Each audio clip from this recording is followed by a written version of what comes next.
અહેમદાબાદ મિત્ર ન્યૂઝની ટોપ 10 ખબરોમાં આપનું હાર્દિક સ્વાગત છે. ઘર વિહોણા માલધારીઓને કોંગ્રેસ પ્રદેશ પ્રમુખ મળ્યા. શક્તિસિંહ ગોહિલે કહ્યું, મુખ્યમંત્રી દાદા ભગવાનમાં માને છે, ભગવાન માફ નહીં કરે. ઓઢવમાં રબારી વસાહતમાં એએમસી દ્વારા ડિમોલેશન કરી અનેક માલધારીઓના મકાન તોડી પાડવામાં આવ્યા છે, જેને લઈને કોંગ્રેસના પ્રદેશ પ્રમુખ શક્તિસિંહ ગોહિલ ઘર વિહોણા થયેલા લોકોને મળવા પહોંચ્યા હતા. તેઓ તમામ લોકોને રૂબરૂ મળ્યા હતા અને આ અંગે સરકારને રજૂઆત કરવા બાંયધરી આપી હતી. વૃદ્ધ વ્યક્તિ પોતાની વ્યથા કહેતા શક્તિસિંહ સામે રડી પડ્યા હતા. શક્તિસિંહ ગોહિલે જણાવ્યું હતું કે મુખ્યમંત્રી દાદા ભગવાનમાં માને છે, આવું કરશો તો ભગવાન માફ નહીં કરે.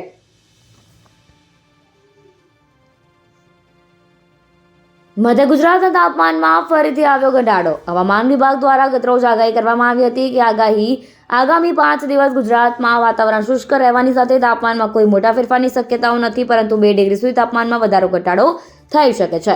છેલ્લા એક સપ્તાહથી ગુજરાતમાં વાતાવરણ અનિશ્ચિત બન્યું છે. એક દિવસ તાપમાનમાં વધારો થાય છે તો બીજા દિવસે ઘટાડો થાય છે.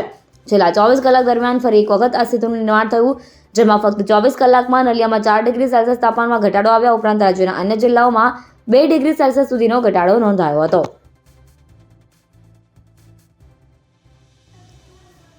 પ્રયાગરાજમાં બનેલી દુર્ઘટનાને લઈ રામધૂન બોલાવી. ઉત્તર પ્રદેશના પ્રયાગરાજમાં ચાલી રહેલ મહાકુંભ મેળામાં આજે મૌની અમાવસ્યાના દિવસે શાહી સ્નાન પૂર્વે ભાગદોડ મચી હતી, જેમાં 10થી વધુ લોકોના મોત થયાના અહેવાલ છે અને અનેક લોકો ઘાયલ છે. અગાઉ પણ વર્ષ 2013માં જ મૌની અમાવસ્યાના દિવસે આ પ્રકારની ઘટના બની હતી. ત્યારે ફરી એક વખત પ્રયાગરાજ ખાતે ભાગદોડમાં અનેક લોકો કચડાઈ ગયા અને કરોડોની સંખ્યામાં આવતા ભક્તોમાંથી કેટલાકનું મૃત્યુ થયું.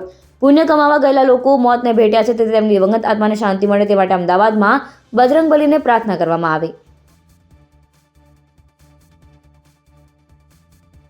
સાબરમતી, ભુજ, મહેસાણા સહિતના મુખ્ય રેલવે સ્ટેશન પર રેલ કોચ રેસ્ટોરન્ટ બનશે.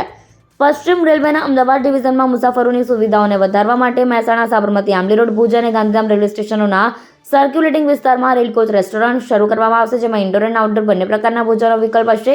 બિનઉપયોગી ટ્રેન કોચને સ્ટાઇલિશ વ્હીલ માઉન્ટેડ રેસ્ટોરન્ટ તરીકે ઉપયોગ કરવામાં આવશે.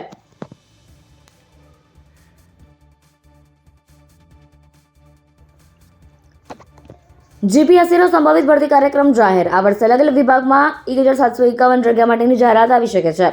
ગુજરાત જાહેર સેવા આયોગ દ્વારા આગામી વર્ષોમાં થનારી ભરતીને લઈ જાહેરાતનો સંભવિત કાર્યક્રમ જાહેર કર્યો છે. જીપીએસસી દ્વારા આગામી વર્ષોમાં અલગ અલગ વિભાગોની 1751 જગ્યા પર ભરતી કરશે, જેની જાહેરાત આ વર્ષ દરમિયાન આવશે.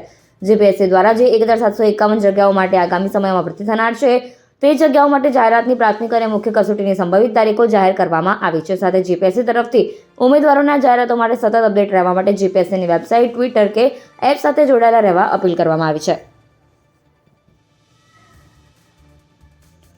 ઇમ્પોર્ટ એક્સપોર્ટમાં રોકાણના બહાને મિત્ર યુવકને લાખોનો ચૂનો લગાવ્યો.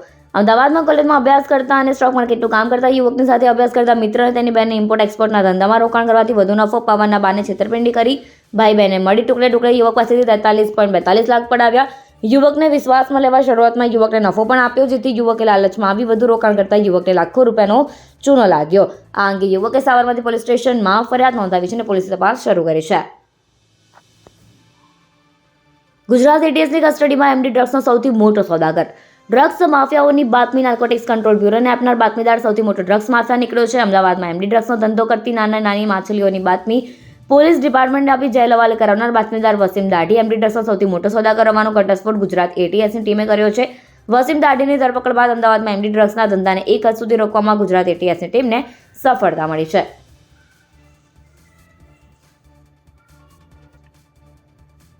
સ્થાનિક સ્વરાજ્યની ચૂંટણી માટે મુહૂર્ત નક્કી કરવાનું મુહૂર્ત નીકળ્યું. ગુજરાતમાં જૂનાગઢ મહાનગરપાલિકા, 66 નગરપાલિકા સહિત પંચાયતની પેટા ચૂંટણીની જાહેરાત કરવામાં આવી છે. સ્થાનિક સ્વરાજ્યની ચૂંટણીમાં ઉમેદવારી કરવાની અંતિમ તારીખ 1 ફેબ્રુઆરી છે. ત્યારે આજથી 2 દિવસ ભાજપ પાર્લામેન્ટરી બોર્ડની બેઠક ગાંધીનગરમાં સીએમના અધ્યક્ષસ્થાને મળશે, જેમાં ભાજપના મુહૂર્તિયાઓ નક્કી કરશે. બેઠકમાં મુખ્યમંત્રી ઉપરાંત પ્રદેશ પ્રમુખ CR પાટીલ, સંગઠન મહામંત્રી અને પાર્લામેન્ટરી બોર્ડના સભ્યો ઉપસ્થિત રહેશે.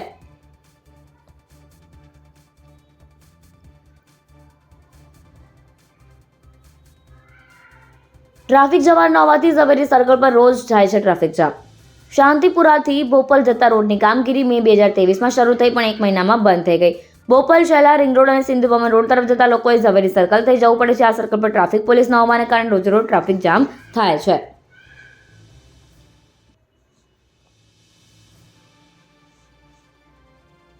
સરકારી કર્મચારી કરતાં ખાનગી કર્મચારીઓનું કામ 1.5 કલાક વધુ. ગુજરાતમાં સૌથી વધુ લોકો અઠવાડિયાના 70 કે તેથી વધુ કલાક કામ કરે છે. પ્રધાનમંત્રીની આર્થિક સલાહકાર સમિતિના સભ્ય ડોક્ટર શમિકા રવિ દ્વારા તૈયાર કરેલા working paper time spent on employment related activities in ઇન્ડિયામાં જણાવાયું છે કે દેશમાં ગુજરાતથી સૌથી વધુ 7.21% વસ્તી અઠવાડિયામાં 70 કલાકથી વધુ કામ કરે છે. બિહારમાં માત્ર 1.05% વસ્તી જ 70 કલાક કામ કરે છે. ગુજરાતમાં સરકારી કરતાં ખાનગી કંપનીમાં નોકરી કરતો કર્મચારી 1.5 કલાક વધુ કામ કરે છે.